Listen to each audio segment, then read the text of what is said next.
Welcome to smart education X Y Z. आज हम बच्चों कक्षा 12 का जो राजनीति विज्ञान का मॉडल पेपर 7 है उसके बारे में डिस्कस करेंगे। इससे पहले बच्चों हमने 1 से लगाकर 6 तक के इसके जो मॉडल पेपर हैं वो ऑलरेडी अपलोड कर दिए हैं। साथ ही बच्चों आज हमने एक वीडियो और डाली थी जिसके अंदर हमने बताया है कि एग्जाम के अंदर कॉपी किस प्रकार से लिखनी चाहिए। यानी 2022 के अंदर जो पेपर हुआ था उसका जो टॉपर था उसने 80 में से 80 अंक प्राप्त किए थे। उसने अपनी कॉपी राजनीति विज्ञान की किस प्रकार से लिखी थी, आप प्लेलिस्ट के द्वारा उस वीडियो को देख सकते हैं। तो बच्चों यहाँ पर पहला सवाल है आज का, बर्लिन की दीवार का गिरना किस ऐतिहासिक घटना को इंगित करता है? तो बच्चों वो करता है जर्मनी के एकीकरण और साम्यवादी रवैया की समाप्ति की शुरुआत। यूरोपीय आर्थिक सहयोग संगठन की स्थापना कब की गई थी? तो बच्चों 1948 में। साम्यवादी चीन में खेती का निजीकरण किया गया था। तो बच्चों 1982 में। निम्नलिखित में जो देश आसियान का सदस्य है वो कौन सा है बच्चों? तो मलेशिया। यानी यहाँ पर दक्षेस यानी सार्क का पूरा नाम क्या है? यानी बच्चों हमें सार्क का पूरा नाम बताना है। तो बच्चों क्या हो जाएगा? South Asian association for reasonable cooperation. अगला है अंतर्राष्ट्रीय दंड न्यायालय का मुख्यालय कहाँ पर स्थित है? तो बच्चों वो हेग के अंदर स्थित है। एंटी बैलिस्टिक मिसाइल संधि किस वर्ष हुई थी? तो बच्चों यहाँ पर होगा हमारा 1972 में। भारत ने किस पॉलिसी के अंतर्गत वाहनों के लिए स्वच्छ ईंधन अनिवार्य कर दिया गया है? तो बच्चों नेशनल ऑटो फ्यूल पॉलिसी के अंतर्गत। क्वेश्चन नंबर 9 है, वैश्वीकरण में आर्थिक और सामाजिक प्राथमिकता का मुख्य निर्धारक क्या है? तो बच्चों बाजार। नोहाकली वर्तमान में जिस देश में है वह देश कौन सा है? तो बच्चों बांग्लादेश। भारत में दलितों का मसीहा कहा जाता है? तो बच्चों डॉक्टर भीमराव अंबेडकर को। नीति आयोग का मुख्य आयोग का अध्यक्ष कौन होता है? तो बच्चों वो होता है प्रधानमंत्री। भारत के प्रथम विदेश मंत्री कौन थे? तो बच्चों जवाहरलाल नेहरू। गुट निरपेक्ष आंदोलन का पहला सम्मेलन कब आयोजित किया गया था? तो 1961 में। 1969 में राष्ट्रपति पद के चुनाव में कांग्रेस पार्टी की तरफ से राष्ट्रपति पद के उम्मीदवार के रूप में किसे खड़ा किया गया था? तो बच्चों वो एन संजीव रेड्डी को खड़ा किया गया था। क्वेश्चन नंबर 16 है, पंडित जवाहरलाल नेहरू के निधन के समय कांग्रेस के अध्यक्ष कौन थे? तो बच्चों के कामराज। डीएमके किस राज्य में सक्रिय है? तो बच्चों तमिलनाडु में। बहुजन समाज पार्टी का गठन किसने किया था? तो बच्चों कांसीराम के द्वारा इसका गठन किया गया था। अगला है क्वेश्चन नंबर 2 है जिसके अंदर हमें 6 खालिस्तान दे के उनको भरना है। पहला सवाल है, शेख मुजीबुर रहमान ने नेतृत्व वाली लीग को 1970 के चुनाव में पूर्वी पाकिस्तान की सारी सीटों पर विजय मिली थी। तो बच्चों वो क्या हो जाएगा यहाँ पर? आवामी। क्या हो जाएगा बच्चों यहाँ पर? आंसर हो जाएगा आवामी लीग। साप्ता पर इस्लामाबाद के सम्मेलन पर हस्ताक्षर किए? तो बच्चों 12वें सम्मेलन पर हस्ताक्षर किए थे। विश्व की कुल जनसंख्या वृद्धि का 50% सिर्फ देश में रह रहा है? तो बच्चों 6 देशों में ही रह रही है। के दशक के शुरुआती और मध्यवर्ती वर्षों में विश्व का पहला बांध विरोधी आंदोलन दक्षिणी गोलार्ध में चला था? तो बच्चों 1980 के दशक में। स्वतंत्रता के पश्चात भारत में क्या हो जाएगा बच्चों? मिश्रित आर्थिक प्रणाली, यानी मिश्रित आर्थिक प्रणाली को अपनाया गया था। 1947 से पहले जम्मू कश्मीर के शासक कौन थे? तो बच्चों यहाँ पर आ जाएगा हरि सिंह। क्या होगा बच्चों यहाँ पर? हरि सिंह। अगला है क्वेश्चन नंबर 3 है जिसके अंदर हमें अति लघुतात्मक प्रश्न पूछे गए हैं। बर्लिन की दीवार किसका प्रतीक है? तो बच्चों बर्लिन की दीवार पूंजीवादी दुनिया और साम्यवादी दुनिया के बीच विभाजन का प्रतीक है। भारत में स्वतंत्रता के बाद किस प्रकार की शासन प्रणाली अपनाई गई? तो बच्चों लोकतांत्रिक शासन प्रणाली। लोकतांत्रिक शासन प्रणाली। अगला सवाल है, मानवता की सुरक्षा का प्राथमिक लक्ष्य क्या है? तो बच्चों मानवता की सुरक्षा का प्राथमिक लक्ष्य व्यक्तियों की रक्षा करना, व्यक्तियों की संरक्षा। अगला है, टिकाऊ विकास क्या है? तो टिकाऊ विकास से आशय है कि प्राकृतिक संसाधनों का ऐसा प्रयोग करना कि वर्तमान पीढ़ी की आवश्यकताएं पूरी और भविष्य के लिए बच सके। वर्ल्ड सोशल फोरम की पहली बैठक कब और कहां आयोजित की गई थी? तो बच्चों 2001 के अंदर बर्लिन में इसकी बैठक, ब्राजील के अंदर इसकी बैठक की गई थी। अगला है, चौधरी चरण सिंह ने कांग्रेस पार्टी से अलग होकर कौन सी नई पार्टी बनाई थी? तो बच्चों भारतीय लोक दल। तो यहां पर आ जाएगा बच्चों भारतीय लोक दल करके एक नई पार्टी बनाई थी। तिब्बत के किस धार्मिक नेता ने भारत में कब शरण ली थी? तो बच्चों यहां पर हो जाएगा हमारा 1900, यहां पर होगा बच्चों दलाई लामा ने दलाई लामा ने 1959 में भारत में शरण ली। कामराज एस के पाटिल एवं निज लिंगम्पा जैसे नेता किसी समूह के सदस्य माने जाते हैं। तो बच्चों सिंडिकेट समूह के, क्या हो जाएगा बच्चों यहाँ पर, सिंडिकेट समूह के सदस्य माने जाते हैं। धारा 370 का संबंध किस राज्य से था? तो बच्चों ये किससे है? जम्मू कश्मीर से। इसको समाप्त करने के पक्ष में कौन सी पार्टी है? तो बच्चों ये है, किससे संबंधित है? जम्मू कश्मीर से। और इसको खत्म करने वाली पार्टी क्या हो जाएगी बच्चों? भारतीय जनता पार्टी। क्या हो जाएगा बच्चों? बीजेपी, यानी भारतीय जनता पार्टी इसको हटाने के पक्ष में थी। 1879 में राष्ट्रीय मोर्चा सरकार को किन दो परस्पर विरोधी राजनीतिक समूह के समर्थन दिए गए? तो बच्चों भाजपा और वाम मोर्चा समूह। राजनीतिक दलों के दो कार्य बताइए। तो बच्चों इसकी बात करें तो जो क्वेश्चन नंबर 11 है, इसके दो राजनीतिक दल कौन कौन से हो जाएंगे? राजनीतिक चेतना का प्रसार करना और शासन सत्ता को मर्यादित करना।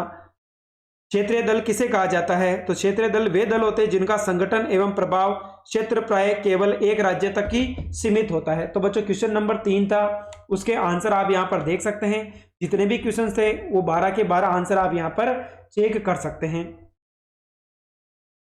अगला है बच्चों खंड ब है कि पूर्वी पाकिस्तान के लोग मूलतः पश्चिमी पाकिस्तान के विरोधी क्यों थे? तो पूर्वी पाकिस्तान के लोग पश्चिमी पाकिस्तान के दबदबे और अपने ऊपर उर्दू भाषा को लादने के खिलाफ थे। पाकिस्तान के निर्माण के तुरंत बाद ही यहाँ के लोगों ने बंगाली संस्कृति और भाषा के साथ किए जा रहे दुर्व्यवहार के खिलाफ विरोध जताना शुरू कर दिया था। सुरक्षा परिषद के संगठन का संक्षिप्त टिप्पणी लिए। संयुक्त राष्ट्र सुरक्षा परिषद के 15 सदस्य होते हैं। इनमें 5 स्थायी सदस्य एवं 10 अस्थायी सदस्य होते हैं। 5 सदस्य राष्ट्र अमेरिका, इंग्लैंड, फ्रांस, चीन और रूस के हैं। 10 अस्थायी सदस्य 2 वर्षों के लिए महासभा द्वारा चुने जाते हैं। सुरक्षा परिषद के 5 स्थायी सदस्यों को निषेधाधिकार प्राप्त है। अगला है आतंकवाद से आप क्या समझते हैं? तो राजनीतिक हिंसा जिसका निशाना नागरिक होते हैं उसकी चिर परिचित तकनीकी है विमान अपहरण, भीड़ भरी जगहों, रेलवे स्टेशनों, होटलों, बाजार, धर्मस्थल आदि जगहों में बम लगाकर विस्फोट करना। वैश्विक राजनीति में पर्यावरण के बारे में बढ़ती चिंता के कोई 2 कारण बताइए। तो बच्चों यहाँ पर पहला कारण है वनों की अंधाधुंध कटाई। दक्षिणी देशों में वनों की अंधाधुंध कटाई से जलवायु जल चक्र असंतुलित हो रहा है, जिससे जैव विविधता खत्म हो रही है। ग्रीन हाउस गैसों का उत्सर्जन। ग्रीन हाउस गैसों के अत्यधिक उत्सर्जन से ओजोन गैस की परत के क्षीण होने से मनुष्य के स्वास्थ्य पर बड़ा खतरा मंडरा रहा है। नियोजन से आप क्या समझते हैं? नियोजन एक बौद्धिक प्रक्रिया है। ये कार्यों को क्रमबद्ध रूप से संपादित करने की एक मानसिक पूर्व प्रवृत्ति है। ये कार्य करने से पहले सोचना तथा अनुमानों के स्थान पर तथ्यों को ध्यान में रखकर काम करना होता है। अगला है बच्चों क्वेश्चन नंबर 9 है, जहां पर हमें मिलाना है तो रूस के साथ दीर्घ अनाक्रमण संधि। तो बच्चों यहाँ पर आ जाएगा श्रीमती इंदिरा गांधी। जय जवान जय किसान जय विज्ञान का नारा किसने दिया था? तो बच्चों अटल बिहारी वाजपेयी ने। प्रथम प्रयोग नहीं की नीति है। तो बच्चों यहाँ पर आ जाएगा भारत की परमाणु नीति। भारत की पूर्व की ओर देखो नीति का हिस्सा है बच्चों बांग्लादेश। अगला सवाल है बच्चों यहाँ पर क्वेश्चन नंबर 10, 5वीं लोकसभा के चुनाव में कांग्रेस की जीत के 2 कारण बताइए। तो 1971 में 5वीं लोकसभा के चुनाव में कांग्रेस की जीत का सबसे बड़ा कारण श्रीमती गांधी का चमत्कारिक नेतृत्व था। 1971 में श्रीमती गांधी की जीत का सबसे महत्वपूर्ण कारण उनके द्वारा की गई समाजवादी नीति संबंधी पहल तथा गरीबी हटाओ का नारा था। अगला सवाल है बच्चों क्वेश्चन नंबर 11, लोकनायक जयप्रकाश नारायण का संक्षिप्त परिचय दीजिए। यानी बच्चों हमें लोकनारायण के बारे में बताना है। तो बच्चों लोकनायक जयप्रकाश नारायण का जन्म 1902 में हुआ था। इन्होंने कांग्रेस सोशलिस्ट पार्टी की स्थापना की तथा भारत छोड़ो आंदोलन में हिस्सा लिया। स्वतंत्रता के बाद उन्होंने नेहरू मंत्रिमंडल में शामिल होने से इनकार कर दिया। वे बिहार आंदोलन 1974-75 के प्रमुख नेता थे। 1979 में उनकी मृत्यु हो गई। भारत में अलगाववाद के कोई 2 कारण बताइए। तो बच्चों पहला है राजनीतिक कारण। अलगाववाद की भावनाओं को भड़काने में राजनीतिक दलों की संकीर्ण मनोवृत्ति को प्रमुख कारण माना जा सकता है। आर्थिक पिछड़ापन, असमान आर्थिक विकास और पिछड़ेपन ने भी अलगाववाद को जन्म दिया है, क्योंकि पिछले क्षेत्रों में पृथकता की भावना से जन्म लिया है। स्पष्ट जनादेश तथा खंडित जनादेश में क्या अंतर है? स्पष्ट जनादेश से अभिप्राय किसी एक राजनीतिक दल की लोकसभा के चुनाव में स्पष्ट बहुमत मिलना तथा खंडित जनादेश का अभिप्राय है लोकसभा के चुनाव में किसी भी राजनीतिक दल को स्पष्ट बहुमत न मिलना। अगला बच्चों खंड स है, जिसके अंदर हमें दीर्घ उत्तरीय प्रश्न पूछे जाएंगे। प्रत्येक प्रश्न 3 नंबर का होगा।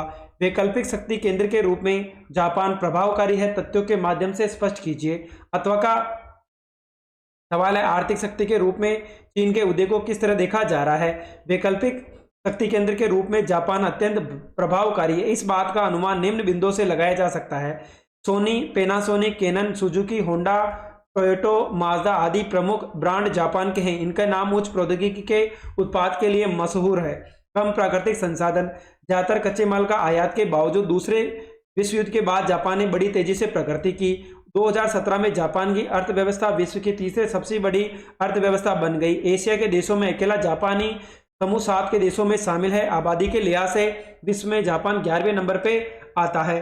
परमाणु बम की विभीषिका झेलने वाला जापान इकलौता देश है। संयुक्त राष्ट्र के बजट में अंशदान करने के लिहाज से जापान दूसरा सबसे बड़ा देश है। 1951 में जापान का अमेरिका के साथ सुरक्षा गठबंधन है। जापान का सैन्य व्यय उसके सकल घरेलू उत्पाद का केवल 1%, फिर भी सैन्य व्यय के लिहाज से जापान 7वें स्थान पर है। अथवा का सवाल है 1978 के बाद से सारी चीन की आर्थिक सफलता को एक महाशक्ति के रूप में उभरने के रूप में देखा जा रहा है। यथा आर्थिक सुधारों की शुरुआत करने के बाद से चीन सबसे ज्यादा तेजी से आर्थिक विकास कर रहा है और माना जा रहा है कि रफ्तार के चलते 2040 तक वह दुनिया की सबसे बड़ी आर्थिक शक्ति अमेरिका से भी आगे निकल जाएगा। आर्थिक स्तर पर अपने पड़ोसी देशों से जुड़ाव के चलते चीन पूर्व एशिया के विकास का इंजन जैसा बन गया है। इसका कार्य क्षेत्रीय मामलों में उसका प्रभाव बहुत बढ़ गया है। इसकी विशाल आबादी, भूभाग, बड़ा भूभाग, संसाधन, क्षेत्रीय अवस्थिति, सैन्य शक्ति एवं राजनीतिक प्रभाव इस तेज आर्थिक वृद्धि के साथ मिलकर चीन के प्रभाव के कई गुना बढ़ा देते हैं। संयुक्त राष्ट्र संघ में सुधार का अर्थ, सुरक्षा परिषद के ढांचे में बदलाव। इस कथन का सत्यापन करें। संयुक्त राष्ट्र संघ के विकास क्रम एवं उसकी स्थापना का वर्णन कीजिए। संयुक्त राष्ट्र संघ में सुधार का अर्थ है सुरक्षा परिषद के ढांचे में बदलाव, अर्थात सुरक्षा परिषद में अधिकांश सुधारों की बात की जाती है क्योंकि संयुक्त राष्ट्र संघ के अन्य अंगों जैसे महासभा के सभी सदस्य राज्यों को समान अधिकार प्राप्त है, परंतु सुरक्षा परिषद में सभी राज्यों को समान अधिकार प्राप्त नहीं है। इसमें 5 स्थायी सदस्यों को सर्वाधिक शक्तियां प्राप्त है। इन 5 को ही किसी प्रस्ताव पर वीटो शक्ति का प्रयोग करने का अधिकार है। इस प्रकार समस्त निर्णय इन 5 सदस्यों द्वारा लिए जाते हैं। यही कारण है कि संयुक्त राष्ट्र संघ में सुधार की अधिकांश मांगे सुरक्षा परिषद में सुधार से संबंधित है। यथा परिषद में स्थायी अस्थायी सदस्यों की संख्या बढ़ाई जाए, वीटो पावर को खत्म किया जाए, क्योंकि निषेधाधिकार की धारणा लोकतंत्र की धारणा को मेल नहीं खाती है। अथवा का सवाल था संयुक्त राष्ट्र संघ के विकास क्रम को निम्न प्रकार से स्पष्ट किया जा सकता है। 14 अगस्त 1941 में ब्रिटेन के प्रधानमंत्री चर्चिल और अमेरिका राष्ट्रपति रूजवेल्ट ने विश्व शांति की स्थापना के आधारभूत सिद्धांतों की व्याख्या की। इस पर दोनों देशों के अध्यक्षों ने हस्ताक्षर किए। इसे अटलांटिक चार्टर के नाम से जाना जाता है। दूरी शक्तियों के खिलाफ लड़ रहे 26 राष्ट्र अटलांटिक चार्टर के समर्थन में वॉशिंगटन में मिले। दिसंबर 1943 में संयुक्त राष्ट्र संघ के घोषणा पत्र पर हस्ताक्षर किए। 3 बड़े नेताओं रूजवेल्ट, स्टालिन, चर्चिल ने वाल्टा सम्मेलन में संयुक्त राष्ट्र संघ के गठन, उसकी सदस्यता एवं प्रकृति का विचार किया। इस सम्मेलन करने का निर्णय लिया। सैन फ्रांसिस्को सम्मेलन अप्रैल मई 1945, सैन्य फ्रांसिस्को सम्मेलन में 26 जून 1945 को संयुक्त राष्ट्र संघ ने घोषणा कर चार्टर पर 50 देशों के प्रतिनिधित्व ने पोलैंड ने 15 अक्टूबर 1945 को हस्ताक्षर किए। 14 अक्टूबर 1945 को संयुक्त राष्ट्र संघ की स्थापना की गई। भारत 30 अक्टूबर 1945 को संयुक्त राष्ट्र संघ में शामिल हो गया है। 2021 में इन्होंने सदस्यों की संख्या 193 कर दी गई है। अगला है क्वेश्चन नंबर 16। प्रथम 3 आम चुनावों में भारतीय राष्ट्रीय कांग्रेस की मजबूत स्थिति के पीछे उत्तरदायी कारणों का संक्षेप में वर्णन कीजिए। अथवा का सवाल है पहले 3 आम चुनावों में कांग्रेस के प्रभुत्व का संक्षेप में वर्णन कीजिए। तो कांग्रेस की प्रधानता के लिए उत्तरदायी कारण। प्रथम 3 आम चुनावों में कांग्रेस की मजबूत स्थिति के पीछे निम्नलिखित कारण है। कांग्रेस पार्टी को राष्ट्रीय आंदोलन के वारिस के रूप में देखा गया। आजादी के आंदोलन के अग्रणी नेताओं ने अब कांग्रेस के उम्मीदवार के रूप में चुनाव लड़े। कांग्रेस ईसाई दल था जिसके पास राष्ट्र के कोने कोने व ग्रामीण स्तर तक फैला हुआ संगठित संगठन था। कांग्रेस एक ऐसा संगठन है जो अपने आप को स्थानीय परिस्थिति के अनुकूल डाल सकने में समर्थ था। कांग्रेस पहले से ही एक सुसंगठित पार्टी है। बाकी दल अभी अपनी राजनीति सोच ही रहे थे कि कांग्रेस अपना अभियान शुरू कर देती। इस प्रकार कांग्रेस को अव्वल और इकलौता होने का फायदा मिला। पंडित नेहरू का करिश्माई व्यक्तित्व भी कांग्रेस के प्रभुत्व को बनाने में सफल रहा है। अथवा का सवाल है बच्चों यहाँ पर बताना है पहले 3 आम चुनावों में कांग्रेस के प्रभुत्व का वर्णन निम्न बिंदुओं के द्वारा किया जा सकता है। 1952 के चुनाव में कांग्रेस 489 सीटों में से 364 सीटें विजय प्राप्त की। 16 सीटों के साथ कम्युनिस्ट पार्टी दूसरे स्थान पर रही। लोकसभा के चुनाव के साथ साथ विधानसभा के चुनाव में भी कांग्रेस पार्टी ने बड़ी जीत हासिल की। त्रावणकोर, कोचीन, मद्रास, उड़ीसा को छोड़कर सभी राज्यों में कांग्रेस ने अधिकतर सीटों पर जीत दर्ज की। आखिरकार इन तीनों राज्यों में भी कांग्रेस की ही सरकार बनी। इस तरह राष्ट्रीय और प्रांतीय स्तर पर पूरे देश में कांग्रेस पार्टी का शासन कायम हुआ। 1957 और 1962 में क्रमशः दूसरा और तीसरा चुनाव हुआ। इस चुनाव में भी कांग्रेस पार्टी ने लोकसभा में अपनी पुरानी स्थिति कायम रखी। उसका दशांश भी किसी विपक्षी पार्टी नहीं की जा सकती है। जनता पार्टी की सरकार पर टिप्पणी लिखिए। चौधरी चरण सिंह के जीवन पर संक्षिप्त टिप्पणी लिखिए। तो चलो बच्चों दोनों सवाल देख लेते हैं। जनता पार्टी की सरकार के संबंध में निम्नलिखित विचार प्रकट किए जा सकते हैं। 1977 के चुनाव के बाद बनी जनता पार्टी की सरकार में कोई तालमेल नहीं था। पहले प्रधानमंत्री के पद को लेकर मोरारजी देसाई, चरण सिंह और जगजीवन राम के खींचतान हुई। अंतर मोरारजी देसाई प्रधानमंत्री बने। जनता पार्टी अनेक राजनीतिक दलों का संगठन था। इन दलों में निरंतर खींचतानें बनी रही। यह दल कुछ ही महीनों तक अपनी एकता बनाए रख सका था। इस पार्टी की सरकार के पास एक निश्चित दिशा या दीर्घकालीन कल्याणकारी बहुजन कार्यक्रम या सर्वमान्य नेतृत्व या न्यूनतम साक्ष्य कार्यक्रम नहीं था। 18 मार्च के पश्चात मोरारजी देसाई को त्यागपत्र देना पड़ा। 1980 के नए चुनाव में जनता पार्टी की हार एवं कांग्रेस पुनः सत्ता में आ गई। अथवा का सवाल था बच्चों यहाँ पर चौधरी चरण सिंह। तो चौधरी चरण सिंह का जन्म 1902 में हुआ। वे महान स्वतंत्रता सेनानी, प्रारंभ में उत्तर प्रदेश की राजनीति में सक्रिय रहे। वे ग्रामीण एवं कृषि विकास के नीति कार्यक्रमों के कट्टर समर्थक थे।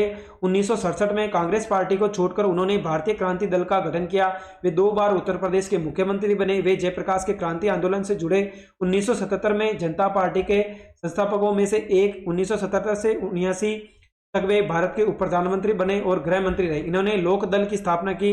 वे कुछ महीनों के लिए जुलाई 1979 से जनवरी 1980 के बीच भारत के प्रधानमंत्री रहे। चौधरी चरण सिंह का निधन 1987 में हुआ था। खंड द है निबंधात्मक प्रश्न है बच्चों। मिखाइल नोरबाचेव द्वारा दिए गए सुधारों से सोवियत संघ का विघटन किस प्रकार हुआ, समझाइए। तो शोक थेरेपी क्या थी? क्या साम्यवाद से पूंजीवाद की तरफ संक्रमण का यह सबसे बेहतर तरीका था? बच्चों दोनों सवाल हम देख लेते हैं। पहला है गोर्बाचेव और सोवियत संघ का विघटन। मिखाइल गोर्बाचेव 1980 के दशक के मध्य में सोवियत संघ की कम्युनिस्ट पार्टी के महासचिव पद का आसीन हुआ। इस समय सोवियत संघ आर्थिक, प्रशासनिक एवं राजनीतिक रूप से गतिरोध हो चुका था। गोर्बाचेव ने अर्थव्यवस्था को सुधारने के, पश्चिम की बराबरी पर लाने, प्रशासनिक ढांचे में ढील लेने के लिए सुधारों को लागू किया। सोवियत संघ में जनता के एक तबके की सोच रही थी कि गोर्बाचेव को ज्यादा तेज गति से सुधारों की दिशा में कदम उठाने चाहिए। वे लोग उनकी एक धीमी कार्य पद्धति से अपना धीरज खो बैठे और निराश हो गए। दूसरी तरफ जनता के दूसरे तबके, खासकर कम्युनिस्ट पार्टी के सदस्य और वे लोग जो सोवियत व्यवस्था से लाभ में थे, का कहना था कि हमारी सत्ता और हमारी विशेषाधिकार कम हो रहे हैं तथा गोर्बाचेव सुधारों में जल्दबाजी दिखा रहे हैं। इस प्रकार गोर्बाचेव का समर्थन दोनों तरफ से जाता रहा। जनमत आपस में बट गए, लेकिन इन सुधारों को सोवियत संघ का विघटन हो गया, जिसके प्रमुख कारण निम्नलिखित है। लोगों की आकांक्षाओं पर ज्वार उमड़ना। जब गोर्बाचेव ने सुधारों को लागू किया, अर्थव्यवस्था में ढील दी गई, तो लोगों की आकांक्षाओं एवं उपेक्षाओं का ऐसा ज्वर उमड़ा कि उस पर काबू पाना असंभव हो गया। राष्ट्रवादी भावनाओं और संप्रभुता की इच्छा का प्रभाव। सोवियत संघ के विभिन्न गणराज्यों में राष्ट्रवादी भावना, संप्रभुता का उदार रूस और बाल्टिक गणराज्य, यूक्रेन तथा जॉर्जिया जैसे सोवियत संघ के विभिन्न गणराज्य उस उबार में शामिल थे। इन गणराज्यों में सोवियत संघ के राष्ट्रवादी अंशत्व इस कारण अपेक्षाकृत अधिक प्रबल रहा, क्योंकि इनमें यह भाव घर कर गया कि ज्यादा पिछड़े इलाकों में सोवियत संघ में शामिल करने से उन्हें भारी कीमत चुकानी पड़ रही है। राष्ट्रीयता और संप्रभुता के भावों का उबार सोवियत संघ के विघटन का अंतिम और सर्वाधिक तत्कालीन कारण सिद्ध हुआ था। तीसरा है बच्चों राष्ट्रवादियों का असंतुष्ट होना। कुछ लोगों का मत और गोर्बाचेव के सुधारों ने राष्ट्रवादियों के असंतोष को इस प्रकार भड़काया कि इसका शासकों का नियंत्रण नहीं रहा। अगला है बच्चों इसका आगे वाला पार्ट है, अथवा का सवाल था, चलो उसको भी देख लेते हैं। यहाँ पर है साम्यवाद के पतन के बाद पूर्व सोवियत संघ के गणराज्य एक सत्तावादी समाजवादी व्यवस्था से लोकतांत्रिक पूंजीवादी व्यवस्था तक के कष्टप्रद संक्रमण से होकर गुजरे। रूस, मध्य एशिया के गणराज्य और पूर्वी यूरोप के देशों में पूंजीपति की और संक्रमण का एक खास मॉडल अपनाया गया। विश्व बैंक और अंतर्राष्ट्रीय मुद्रा कोष द्वारा निर्देशित इस मॉडल को शॉक थेरेपी कहा गया। भूतपूर्व दूसरी दुनिया के देशों के शॉक थेरेपी की गति और गहनता अलग अलग रही, परंतु इसकी दिशा और चरित्र बड़ी सीमा तक एक जैसे ही दिखाई दिए। आगे था बच्चों इसमें हमारे देश को पूंजीवादी अर्थव्यवस्था की ओर पूरी तरह मुड़ना। शॉक थेरेपी के सर्वोपरि मान्यता थी कि संपत्ति का सबसे प्रभावी रूप निजी स्वामित्व होगा। इसके अंतर्गत राज्य की संपदा के निजीकरण और व्यवसायिक स्वामित्व के ढांचे को तुरंत अपनाने की बात शामिल थी। सामूहिक फार्म के निजी फार्म में बदल दिया गया और पूंजीवादी पद्धति से खेती शुरू कर दी गई। पूंजीवादी अर्थव्यवस्था को अपनाने के लिए वित्तीय खुलापन, मुद्राओं की आपसी परिवर्तनशीलता और न्याय मुक्त कराने की नीति अपनाई गई।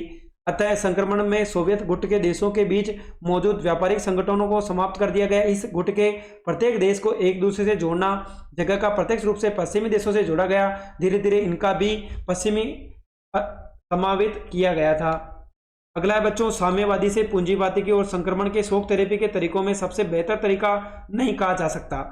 वैश्वीकरण की प्रक्रिया को आलोचक कैसे देख सकते हैं? अथवा का सवाल है, वैश्वीकरण के राजनीतिक प्रभावों की विवेचना कीजिए। तो चलो बच्चों इसका देख लेते हैं। क्वेश्चन नंबर जो 19 है बच्चों, इसके अंदर हमें इसके कारण बताने हैं। पहला हो जाएगा आर्थिक कारण बच्चों, दूसरा हो जाएगा राजनीतिक और तीसरा कौन सा हो जाएगा बच्चों? सांस्कृतिक कारण हो जाएगा। अथवा का सवाल है बच्चों यहाँ पर, वैश्वीकरण के राजनीतिक प्रभाव क्या क्या थे? तो बच्चों पहला हो जाएगा राज्य की दक्षता में, क्षमता में कमी आना, दूसरा हो जाएगा बच्चों राज्य की ताकत में वृद्धि होना, और तीसरा है कुछ क्षेत्रों में राज्य की शक्ति का कोई प्रभाव नहीं होना। क्वेश्चन नंबर 20 है बच्चों, यहाँ पर हमें भारत का मानचित्र दिया गया है, जिसके अंदर हमें उत्तर प्रदेश, असम, गुजरात और उड़ीसा यानी 4 राज्यों को हमें भरना है। चलो देख लेते हैं कौन कौन सा राज्य कहाँ पर स्थित है। तो बच्चों सबसे पहले गुजरात हो गया, इधर हमारा उत्तर प्रदेश, असम हो गया, और बच्चों यह हो जाएगा हमारा उड़ीसा हो जाएगा।